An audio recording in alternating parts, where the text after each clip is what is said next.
Yeah, these are the ones I told you I'd seen.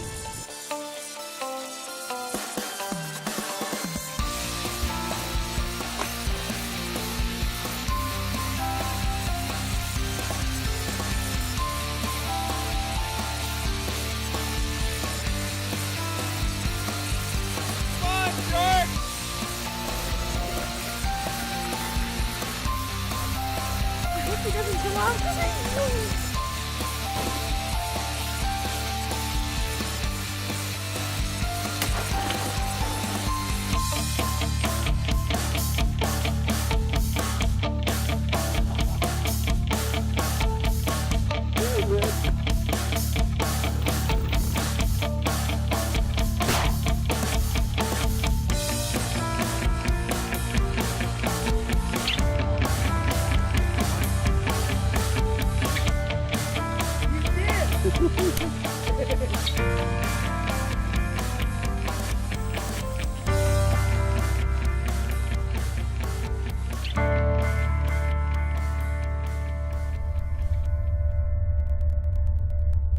The sun's coming up.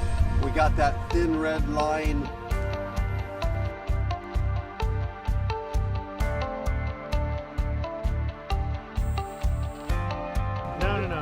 No, get away. No, don't do it. Come on, sharks. This big slick of meat. Fish The on. box is open and the bite is on. Hey Chisel, how many fish have you caught? 3. It's black out. We've got a moon in the sky. We've got the lights on the wharf.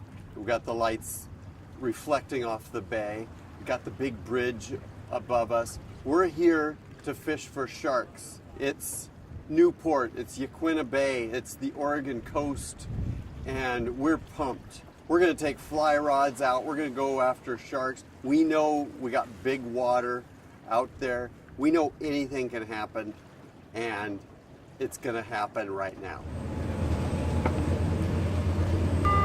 On this trip, we've got Matthew McFarland. Matthew, VP at Hoodoo Ski Area, one of my really good friends. He's brought his 2 oldest, Chisel and Finney, on this trip. He puts more responsibility on these kids and more trust in them than most fathers that you'll see. Okay, every time that buzzer goes off, we throw a buoy over and then throw another crab pot over. So we're out in the crab grounds. We're feeding the pots out at a certain spacing so that we can come back and pick them up in an orderly manner, know where they're at. So each one of these pots has fish parts in it, and we're hoping to catch a big bunch of crab while we're headed out here to get some sharks.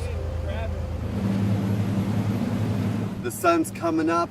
We got that thin red line on the eastern horizon. The old sailors saying, red sky at morning, sailors take warning. The weather forecast is for 100% chance of rain all day long and big rollers out here, 12 to 14 foot swells predicted. But this is the time. This is the time we said we're going to go out. So we're gonna go and push it hard, see what happens. So far the weather's really nice, but we know a storm's coming on, and we're just going to make the best of it out here. There's no brakes or anything like that. It was just some rollers that were a little steep, but nothing bad at all. You shouldn't have any problem going in. I saw a whole trail of it, probably blown off. Seen it in the water? The rail thing you saw? I think we're getting close. You see all these birds Yeah? out here? They're here because of the bait. And if there's bait here, there's fish, and then there's going to be some sharks too. We're going to go to a place where we call the Banana Reef. It's just outside the 100 fathom curve, and comes up to a shallow spot of 450 feet where we'll have some updwellings, and hopefully the shark will be there feeding on some other forage fish. Should be there in about 30 minutes. Mostly what we're going to see today is a blue shark, And then possibility of also seeing a salmon shark also have been out here in the last month and a half. At the helm, Captain Mike Sorensen. Then we've got Sean. Sean is the deckhand. He's taking care of us. He's making sure that we are staying safe. He's explaining the rules to us out here, and he's making sure that we don't go over the limit. He's got a system down for everything he does. We call these an Oregon marble. It's the inside of a tuna eye. If you look through it, everything's upside down. Our eyes are the same way. Our brain just flips everything at the last second. But this is our version of an Oregon marble. So we're gonna go a little farther than we thought. He had some friends out tuna fishing the last couple of days. Yeah. And they've seen a bunch of sharks out there. So we're gonna boat it for about another half an hour to get to where they've seen them recently, so you have a little better chance. Okay, good. Well, it helps to have a little intelligence. Yeah. We got some black and white porpoise playing on the bow of the boat here.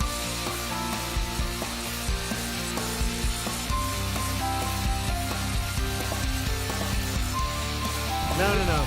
No, get away, no, don't do it.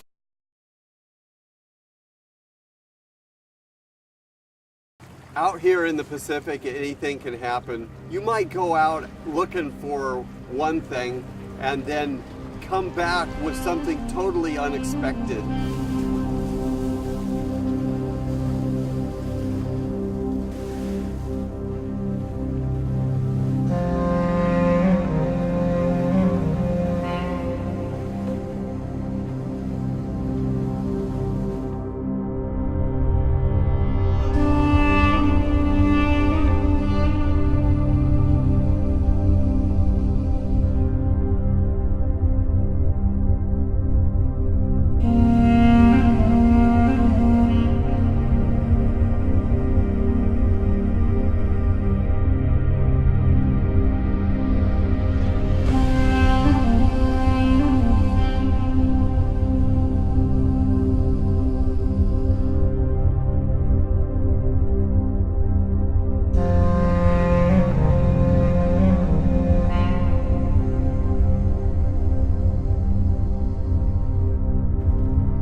Matthew, what kind of flies are we going to be running, do you think?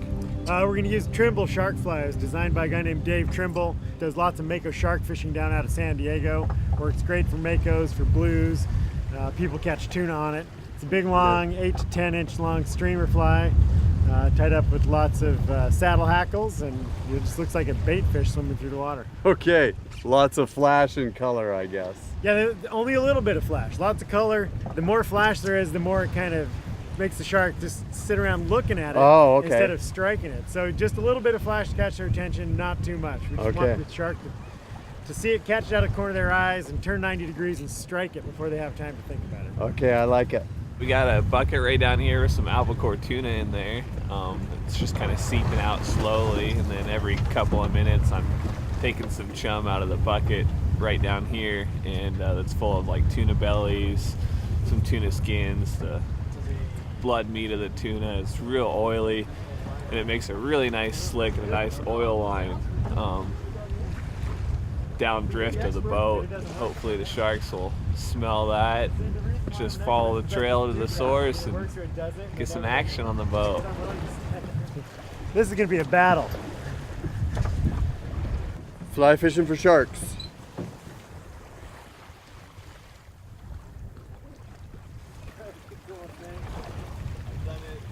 Sun is up now, and we are pounding through the surf, wave after wave. It's 2 hours plus to get to where we're going, which is a little shallow spot on the ocean floor.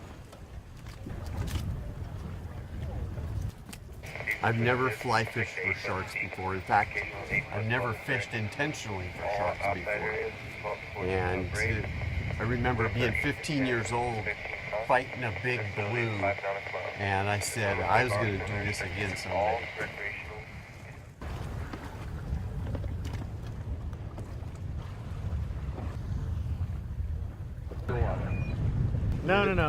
No, get away, no, don't do it. No. Thinking about getting one of our conventional rods and running it 50 to 100 feet underneath the surface to see if, with our chum line going, if the sharks are just underneath the surface, just following us, eating the chum we're doing, because they're getting fed a little bit better and not coming up to the surface because of the ocean conditions.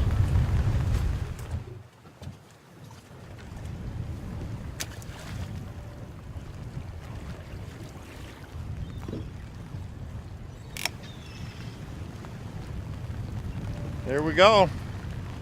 See if something hits that one. Come on, sharks! This big slick of meat.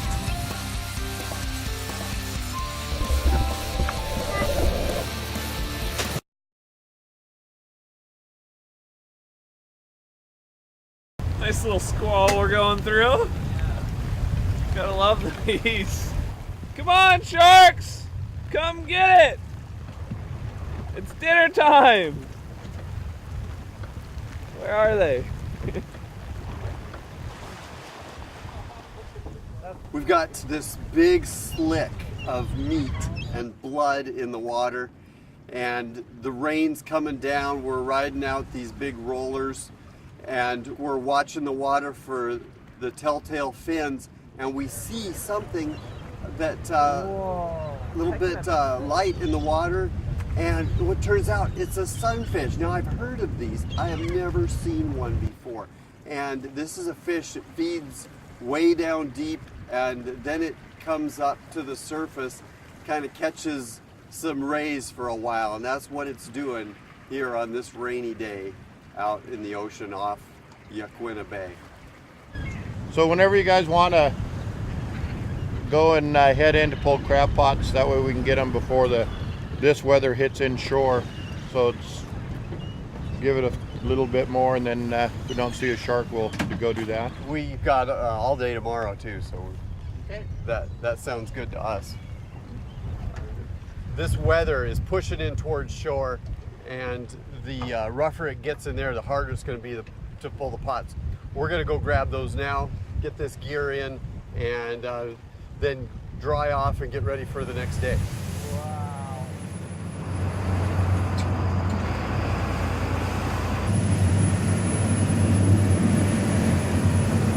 Hey guys, just seen a whale's boat about 200 yards off the port bow.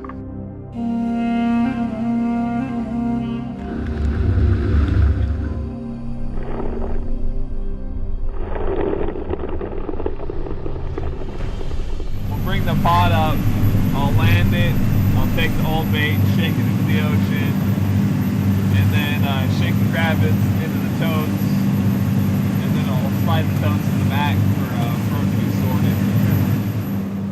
What? Yeah, man. Yeah, we probably won't have to pull all the pots. The other day we pulled one that had 20 keepers, so. Wow. This is our first pot right here. Grab any part of the rope. Perfect, just like that. Tiffany, my oldest daughter, she's going to hook I'll run it onto these ropes, pull them in, get the buoys up. We're going to crank these things all the way up from the bottom. Yeah, I'd say that's a good crab pot. We're at about 5, 6, 7 fathoms here.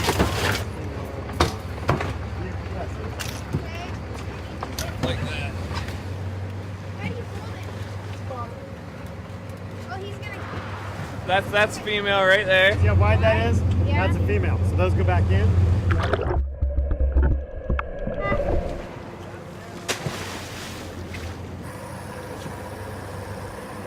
I know.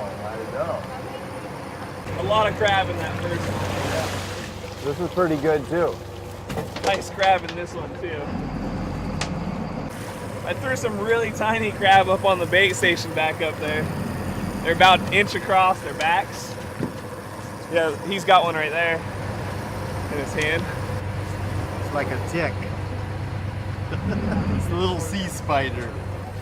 Nice crab in this one. Big old males. And as you can tell, there's not much left of these carcasses. Yep. Okay, we're refilling a couple. As soon as he honks the horn, that signifies for me to dump it, so.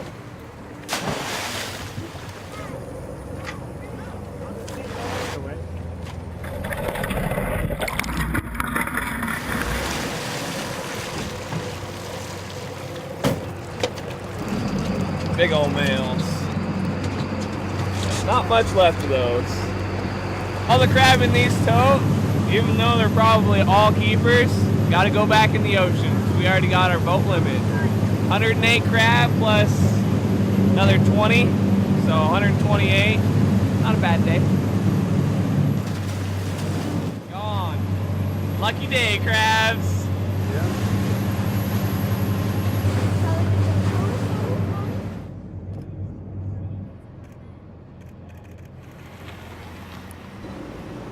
The box is open.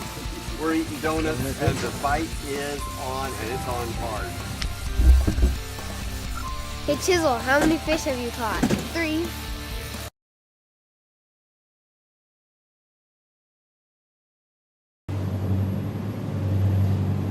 It's the second morning. We just crossed the bar out of Newport, out of Yaquina Bay, and we're headed south to Cape Perpetua. We're going bottom fishing, and we're gonna see if we can make one more try at getting a shark. We're gonna get some food to bring home to Central Oregon. Getting some leads ready. That way if we break off some, we got lots of spares and lots of backups. That's the key to a good deckhand, having lots of spares and all sorts of different colors and whatever else you might need for the trip. About 23 miles south of Newport here. Not a lot of boats come down here because it's so far away, but the fishing is usually excellent down here, so I'm gonna go down and see what we can do today.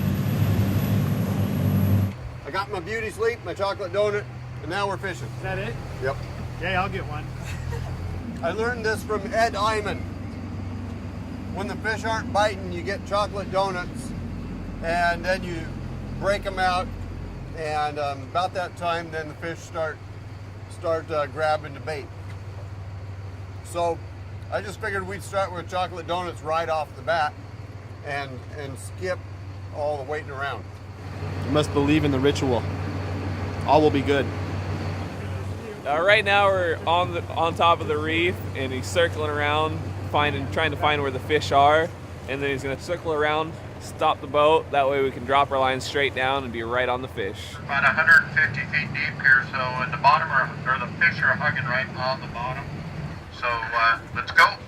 And I hit bottom. We're on a rocky reef right here. There's sand all the way around it. It's just one little pinnacle that's coming up that we're fishing on here. Fish The on. box is open. We're eating donuts, and the bite is on, and it's on hard. Black rockfish. That right there, I just bled the fish. Oh, that's all right. Nice double. Just kind of push your finger right down in there. And that's the air bladder you hear popping right there. So maybe it's a triple. Rod looks pretty heavy. 1, 2, 2? All right. 2 out of 3. Not bad. Fish and chips. Quite a few fish, guys, still right down on the bottom here. Out here in the Pacific, anything can happen. We want to be watching all the time. You're keeping track of each other, keeping track of what the kids are doing, but enjoying the experience. Lovely. There you be. Gone. I think it got off because I didn't set the hook. Or maybe it's on. Because Big fish. Yeah. is that the biggest one so far? That one might be the biggest one so far. I hope he doesn't come off because he's really. Oh, well, they get about halfway up or 3/4 of the way up, and their air bladder pops out, and they get the bends, so they kind of stop fighting once they get to the surface. But it's just because it's a real deep spot. His eyes aren't popped out. Nope, this one got brought up a little bit slower, looks like. Yeah, that's what I was trying to do. Chisel, how many fish have you caught? 3. 2 of them right there. How you doing, Chiz? Fish on, huh? Nice fish. I think this is 5. What? I think we're tied, Chisel. You've caught 5? Well, Mr. Galvin, my 5th grade teacher, bet me $1 for 3 different categories: the biggest fish, the most fish, and the most species. So far he has 2 of the 3 and I only have the biggest, and I'm behind him in the most fish by 2, 12 to 14.